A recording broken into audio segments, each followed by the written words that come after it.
सध्या भरपूर थंडी सुरू असल्यामुळे माझ्या मैत्रिणींना सकाळी उठण्याचा कंटाळाच येत असेल नाही का? तर माझ्या मैत्रिणींसाठी खास मी डब्यासाठी, नाश्त्यासाठी मस्त अशी रेसिपी आज घेऊन आलेली आहे. सकाळची कितीही घाई गडबड असू देत, आता अगदी मस्त झटपट असे आपल्याला रवा उत्तप्पम बनवता येणार आहेत. कोणत्याही प्रकारची पूर्वतयारी न करता हा नाश्ता आपल्याला बनवता येणार आहे. बनवायला खूप सोपा आहे. शिवाय अगदी जाळीदार आणि मऊसूत असा बनवून तयार होतो, त्यामुळे मुलांनाही अतिशय आवडतो. यामध्ये आपण एक खास पदार्थ घालणार आहे, ज्यामुळे मुलं देखील आवडीने खातात. चला तर पटकन सुरुवात करूयात. मऊसूत जाळीदार असा उत्तप्पम बनवण्यासाठी इथे आपल्याला 1 वाटी पोहे असे अगदी मस्त मऊ भिजत घालून घ्यायचे आहेत 5 ते 10 मिनिटं. त्यामध्ये थोडंसं जास्तीचं पाणी घाला, म्हणजे काय होतं ना की हे पोहे अगदी व्यवस्थित भिजले जातात. पोह्यांमध्ये बऱ्याच वेळेला धूळ असते किंवा कचरा देखील असतो, त्यामुळे ते आपल्याला स्वच्छ असे धुवूनच वापरायचे आहेत. पोहे चांगले भिजत घालून घेतल्यामुळे मिक्सरमध्ये देखील बारीक दळले जातात. आता ज्या वाटीने इथे आपण पोहे मोजले त्याच वाटीने 1 वाटी रवा घ्यायचा आहे. रवा जाड किंवा बारीक असा कोणताही चालेल. सर्वच रवा या मिक्सरच्या भांड्यामध्ये इथे घालून घ्यायचा आहे. त्यानंतर सारख्याच वाटीने मोजून पाव वाटी आपल्याला दही घ्यायचं आहे. असं हे दही घातल्यामुळे नाश्त्याला जाळी खूप छान पडते. शिवाय फर्मेंटेशन करून घेण्याची आवश्यकताही लागत नाही. दही घालून झाल्यानंतर त्याच वाटीने आपल्याला 1 वाटी पाणी घालायचं आहे. खूप जास्तही पाणी घालू नका, हळूहळू यामध्ये पाणी घालायचं आहे. 1 चमचा मीठही घालून घेऊयात, म्हणजे ते व्यवस्थित मिक्स होईल. चमच्याने असं हे सर्वच मिश्रण एकदा मिक्स करून घेऊयात, म्हणजे पाण्याचा अगदी व्यवस्थित आपल्याला इथे अंदाज येऊन जाईल. त्यानंतर पुन्हा त्याच वाटीने मोजून इथे मी अर्धी वाटी पाणी घेतलेलं आहे. म्हणजे सुरुवातीपासून इथे आपण 1.5 वाटी पाणी वापरलेलं आहे आणि पाव वाटी दही घेतलेलं आहे. आता हे सर्व मिश्रण आपल्याला मिक्सरमध्ये बारीकसर याची पेस्ट तयार करून घ्यायची, अगदी या पद्धतीने परफेक्ट. पोहे चांगले मऊसूत भिजून घेतले ना की ते जाडसर अजिबात राहत नाहीत. अगदी परफेक्ट आपली इथे पेस्ट बनवून तयार झालेली आहे.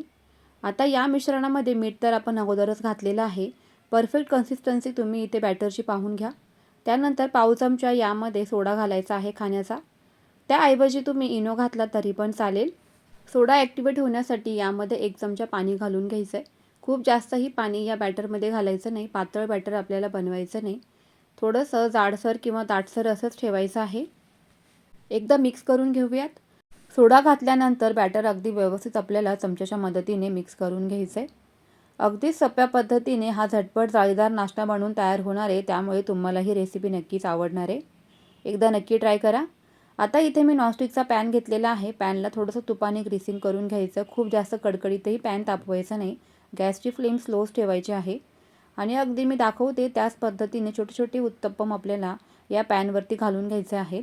तुम्हाला जर का एक मोठा उत्तप्पम बनवायचा असेल तरीसुद्धा चालेल तुमच्या आवडीनुसार, पण इथे मी टिफिनला देता येतील म्हणून असे लहान लहान आकारामध्ये उत्तप्पम बनवलेले आहेत. पॅनची साईजसुद्धा थोडी मोठी असल्यामुळे इथे मी लहान लहान असे हे उत्तप्पम घालून घेतलेले आहेत. आता यावरून तूप घालायचं आहे, कांदा घालायचा आहे. तुमच्या आवडीनुसार तुम्ही शिमला मिरची किंवा कोबी, गाजर असं किसून घेऊ शकता, गाजर, बीट तर तेही सुद्धा घालू शकता. इथे मी कांदा टोमॅटोच घातलेला आहे. भाज्या तुम्ही तुमच्या आवडीनुसार कमी जास्त करू शकता. टोमॅटो, कोथिंबीर अशी घालून घ्यायची. मस्त अगदी चव लागते अप्रतिम.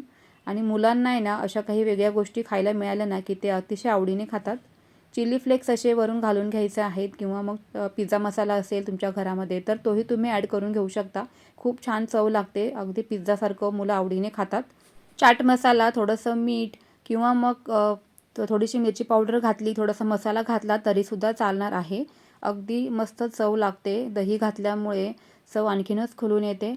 थोड्या वेळानंतर आपल्याला हे दोन्ही बाजूनी असे मस्त भाजून घ्यायचे आहेत, कारण वरून ज्या काही भाज्या घातलेल्या आहेत आपण तर त्यासुद्धा अगदी छान क्रिस्पी आणि क्रंची बनतात आणि खाताना अजिबात कच्च्या वगैरे राहत नाहीत, मस्त लागतात.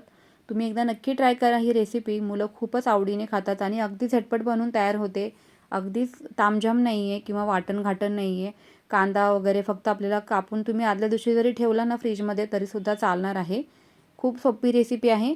मुलांचं काय असतं ना की शाळेमध्ये गेल्यानंतर एकमेकांचा टिफिन पाहून आई काहीतरी वेगळं दे ना, काहीतरी वेगळं दे ना. वेगळं म्हणजे काय द्यायचं असतं बरं? मला तर तो नेहमीच प्रश्न पडत असतो.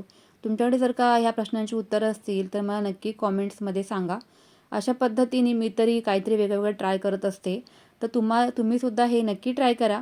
खूप छान बनून तयार होतं. चवीला अप्रतिम लागतं. मुलं चवीने खातात, आवडीने खातात आणि असं काही वेगवेगळं असेल ना टिफिनला की मुलंसुद्धा खुशच होऊन जातात. त्यामुळे मुलं खुश तर आपण खुश, नाही का?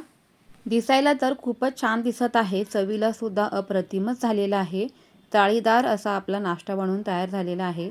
रोज रोज पोहे आणि उपमा बनवून खाण्यापेक्षा या पद्धतीचा नाश्ता जरूर ट्राय करा.